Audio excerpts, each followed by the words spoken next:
Hey guys, in this video I will show you how you can get PayPal donate button. It's real easy, and the first step, of course, what you need to do here, you need to go to paypal.com and log in. And once you're logged in, then the next step, what you need to do here, you need to press on this little gear icon that is on the top right.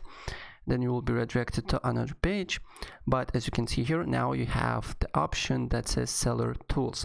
Press on that, and again you will be redirected to another page, and here, as you can see here, there is PayPal buttons. Press manage, and again we'll be redirected to another page, and here on the right side there is donate button. Press on it, and now you can basically set up a donate button. So first you need to put your country, then language, then you need to select your button size, large or small, and then also you can select accepted cart logos, or you can use your own button image, and then press continue.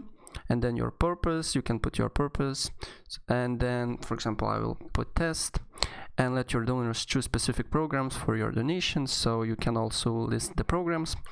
And then you need to set up a currency, amount donors can give, so you can do any amount and let donors make monthly recurring donations, and you can press yes or no depending on you, and then press continue. And here you can put do advanced stuff, so you can get your donors emails and other stuff, and then finish and get the code. So you can, and now you get a shareable link of a button and QR code, and also you can put donate link to your donate button to your website. So basically you need to put this code to your website and people can click and then donate money. Alright, so guys, that's pretty much it. If I help you out, please press like button and subscribe for more. Take care. Bye.